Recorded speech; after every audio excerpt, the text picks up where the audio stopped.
Well, thank you very much for agreeing to talk to me, David. So No worries. we've got 4 questions just to ask you about amping. So I will start us off with the first one, which is, why did you want to be an amp? Well, I'd always wanted to work in mental health. Even when I was at school, that was kind of an interest to me. And I went into learning disability initially, worked in that for a good few years. Went into management and then found that a social work degree was what I wanted to do. And from there, I decided I wanted to lean towards mental health. Fortunately, I did a mental health placement in my second second placement at uni, and then from there I was working in mental health, and AMP seemed to be the way to go.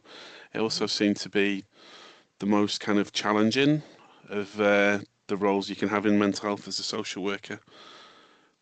So that was it, really. So it's a challenge that attracted you to the role. Yeah, yeah, Yeah, and yeah. kind of the complexity of it and the immediacy of the work. hmm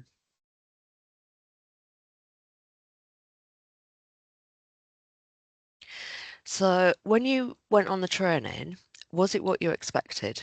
And what do you think your key learning was from that bit of CPD? I was surprised how extensive the law is as part of the role. I'd only really kind of seen it as a kind of a practical role. So you've got these steps to go through, but the application of the law to the role, and the fact that it's actually a legal process, and that's what separates out AMP from other kind of mental health referral routes, is that you're applying legal criteria in a specifically set out assessment process. So that was a big surprise, and I think the amount of medical knowledge that was taught on the course, considering AMP is a kind of a counterbalance to the medical model. The amount that we were actually taught about psychiatry and medication and mental disorders, although it is all quite important, I tend to kind of I've seen AMP reports that really focus on that as the main aspect of the assessment, and I tend to try and steer away from that. So in some ways, I've tried to unlearn what I learned on the course. Do you think it's important that we know that as amps, that we know what's behind the medical approach? Is it an important bit of our professional knowledge, do you think? I think it is to an extent, but we can get tied up in memorizing drugs and what they all are and what they all do. You know, we need to know an antipsychotic has particular effects on people, but we don't need to know the ins and outs of what dosage is and things like that. hmm As a local authority, we actually took medication out of our assessments because the first thing that happens when someone's detained in hospital is the medication is reviewed anyway. And I think if we've got two doctors with us, you kind of doubled up on the medical side of things anyway. So you Yeah. do need to know what's happening in somebody's life. You do need to know the medical perspective on things, but it's something that you've got two versions of in your mental health act assessment anyway. So I think it's better to focus on and almost try and remove from your thinking to an extent hmm the medical aspects because they'll be there anyway in force. Yeah. Yeah. So looking at the other view, the counterbalance, I guess. Yeah, and Yeah. just because quite often you'll meet patients who don't share the medic's view of things, and they'll talk about trauma or stress or other paradigms that describe what's happening to them. They don't hmm see it directly as mental illness, so they certainly might not share the diagnosis. So it's helpful, I think, to consider the patient's perspective and the doctors as carrying equal weight, hmm and then trying to make a decision in between about where the truth lies. Because doctors, believe it or not, aren't always right. Hmm. Yeah. Yeah. So it's multiple truths, isn't it? Yeah, I think so. Yeah. Okay.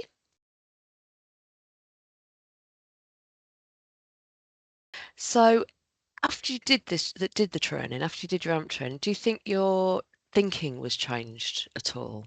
What impact did it have on the way that you saw practice, I guess? Well, I'm going to contradict almost exactly what I've just said now, because one of the things that I really found on my AMP training was how good the doctors were, the doctors that we Ah, work with on our training course, and the people that we did the mental health act assessments with. I was hmm surprised how holistic they were and how much they did take the psychosocial model into things. So I think that was yeah, that was a big deal. I kind of one of the things I felt going in as an AMP was I was going to be some kind of champion against the medical model, and what I uh-huh, found was that doctors, the good doctors themselves, the good psychiatrists, were very reflective about their own practice. yeah, They kind of almost taken on some of the skepticisms about psychiatry themselves and recognised the limits of that, and and yeah. and and really did look at the bigger picture and family involvement and social crisis and things like that as part of their assessment. That's really So, interesting. mm, So actually, one of the things it changed for you was how you saw the MDT and the people within that. yeah, I think the Yeah. MDT itself, you've still obviously got a very medical dominance, but hmm the individual Section 12 doctors in particular, on a hmm mental health act assessment, they they really are focused on the whole person. Yeah.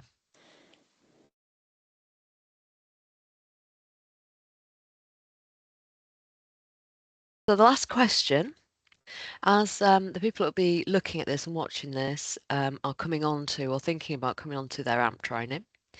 So my final question is, what would be your advice to a wannabe AMP?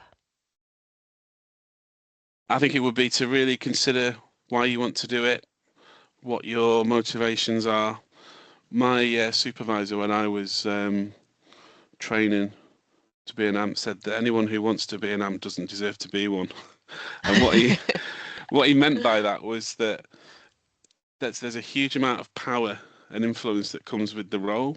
And if you are looking to be the person who wields that power, think very carefully about why you want it and what you want from it, because it's a curse in a way, the amount of power that you have. It's very difficult to live with when you've got your social work values.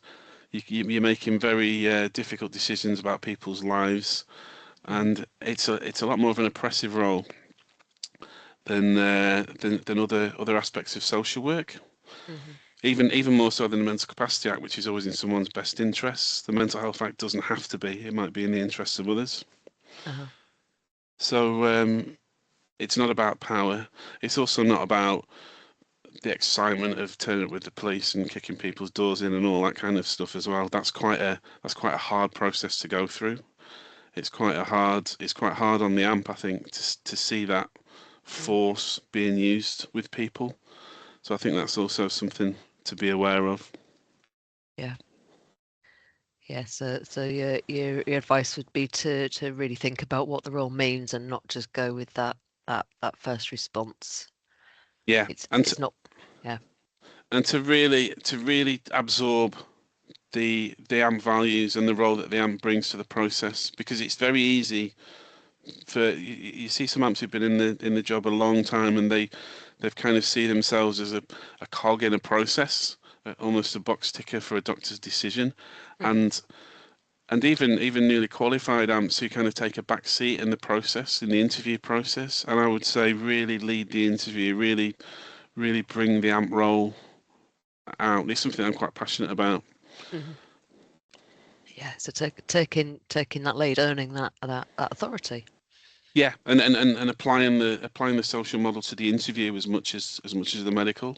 I Mm. always try and start the interview and lead it, ask all the questions around the person's life and how they got to be where they are, how they feel about things, what they want to happen, what they think is going to help, and then later I'll bring the doctors in to ask their specific diagnostic questions, because I Yeah. think it shouldn't be medically led. Ideally, the mental health act assessment. Yeah. Yeah. So your advice is social perspective, people. Yeah, Fabulous. Well, thank you very much for agreeing to talk to me, and happy amping. thank you very much.